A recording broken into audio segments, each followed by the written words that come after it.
I work as a pizza delivery guy, primarily on the night shift until midnight. Our restaurant is the only one that sells pizza in town, so we always have a lot of deliveries at night, especially on weekends.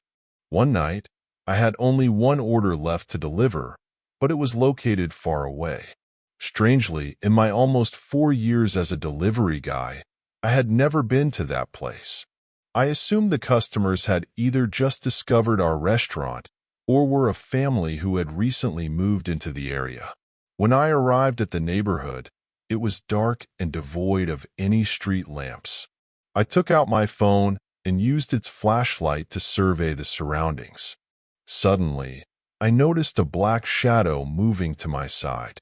I pointed my flashlight in that direction and cautiously walked towards it. Beneath the overgrown vines, I saw an old bungalow house that seemed abandoned. Turning my back to walk away, I heard a child giggling. Shocked, I spun around and pointed my flashlight at the house. The sound had definitely come from there, but the house looked empty. It seemed impossible that someone could still be living there. A chill ran down my spine. There was no one around except for me. So where could the voice have come from? A cool wind began to blow, and the rustling of leaves felt increasingly eerie. I was uncertain about which house to deliver the pizza to, as the abandoned house was the only one in sight. I tried calling the contact number again, but it was out of reach. I decided to wait for 5 more minutes. If no one came to get the order, I would leave and return to the restaurant.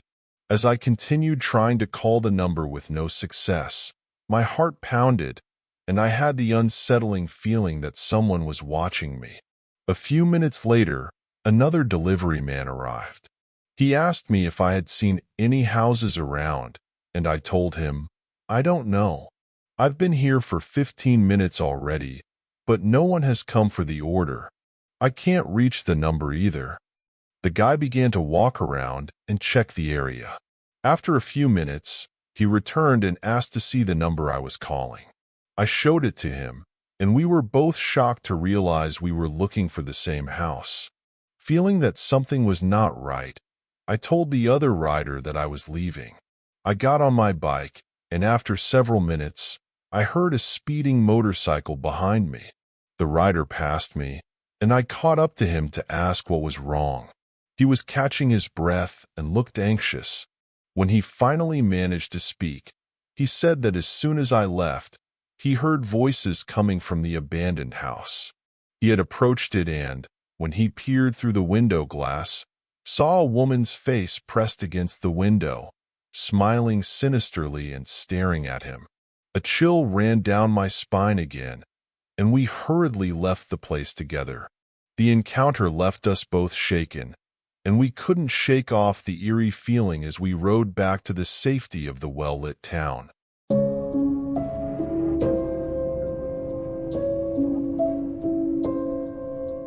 When I was in college, I had to get a part-time job to support my studies.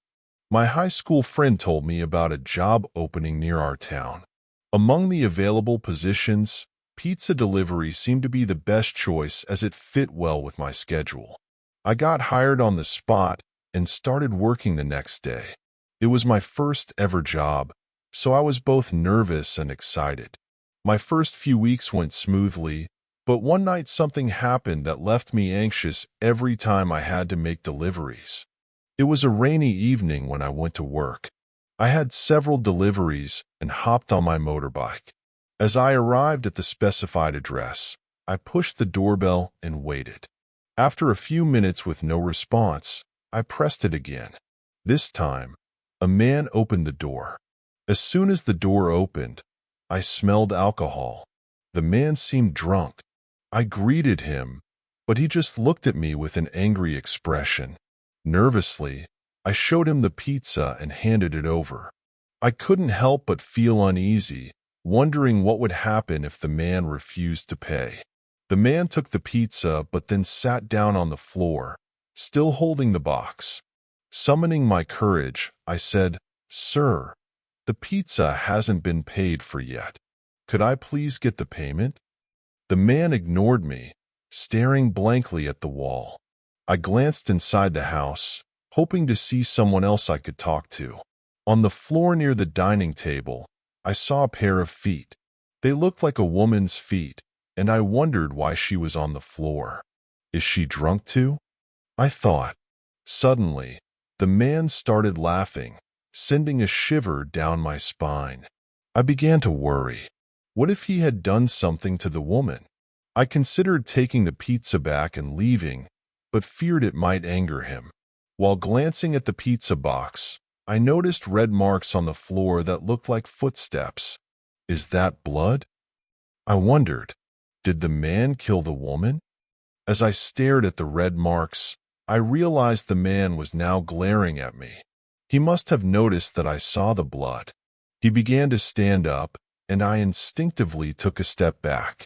I saw him reach for something behind the door. My instincts kicked in, and I jumped on my motorbike and sped away. Terrified, I called the police and reported the blood stains and the woman on the floor. After a few hours, they called me back and said they didn't find anything unusual. They told me the man was not drunk and had been accommodating to them. That's odd, I thought. I was sure of what I saw. Now, I'm not sure what to believe. I just hope I never have to deliver pizza to that house again.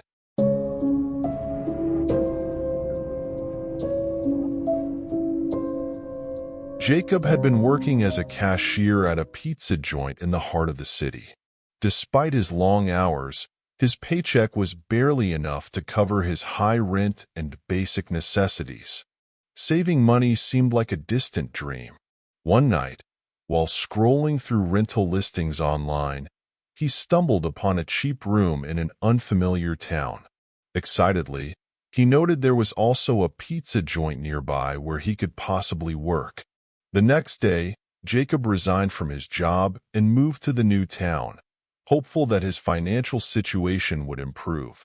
The town was quaint and quiet, a stark contrast to the bustling city he had left behind. The pizza joint, however, had an eerie vibe. The decorations seemed outdated, and there weren't many customers, especially at night. Jacob shrugged it off, attributing it to the owner's neglect in updating the place. On his third night, as Jacob was closing up, an old man walked in. He was in his 50s, with gray hair and a beard, wearing a black coat and muddy boots. The man kept his head bowed, avoiding eye contact. He ordered 2 large pepperoni pizzas for dine-in. Jacob found it odd that he was alone, but assumed others might join him later. He asked the man to sit while they prepared the pizzas. The man chose a corner table and sat silently. As Jacob waited for the pizzas to be ready, he couldn't help but stare at the man, the only customer in the restaurant. 10 minutes later, the pizzas were almost ready.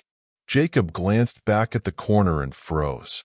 The old man was walking straight through the solid glass wall of the restaurant. Jacob's heart pounded in his chest as he approached the area. He touched the glass, expecting to find a hidden door or a hole, but it was solid. Panicking, Jacob called his coworker, Emily, who had been working there for years. He described what he had seen. Emily's face paled, and she began to share the dark history of the place. The pizza joint had been rebuilt on the ashes of an older one that had burned down years ago. Many people, including the staff, had perished in the fire. Over the years, employees had reported seeing ghostly figures and hearing unsettling noises, especially in the kitchen. "They say the land is cursed," Emily whispered. "At night, you can hear the cries of the people who were trapped in the fire, asking for help." Jacob felt a chill run down his spine. He had moved here to save money, not to encounter spirits. Yet, he convinced himself he could get used to it. But the eerie occurrences didn't stop. Night after night, he heard agonizing cries from the kitchen, and he often saw shadowy figures lurking in the corners. One particularly quiet night, Jacob stayed late to clean the kitchen. As he scrubbed the counters, he heard the familiar cries, louder and more desperate than ever before. Trembling, he decided to confront the source. He moved towards the back of the kitchen where the sounds were coming from. The air grew colder with each step. When he reached the back wall, he saw something that made his blood run cold. The shadows on the wall began to form the shapes of people, their faces twisted in agony. They reached out to him, their mouths moving in silent screams. Suddenly, a strong force pulled Jacob towards the wall. He fought against it, but the pull was too strong. Just as he thought he would be dragged into the shadows, Emily burst into the kitchen, yelling his name. The force released him, and he stumbled back, panting and drenched in sweat. Emily helped him to his feet. "You need to leave, Jacob," she said firmly. "This place isn't worth the money you're saving. It's dangerous." Jacob didn't need to be told twice. He packed his things and left the town the next morning, vowing never to return. He found a job in a nearby city and slowly started to rebuild his life. But he could never forget the haunted pizza joint and the souls trapped within its walls. Even years later, the memory of that eerie place haunted his dreams, reminding him of the thin veil between the living and the dead.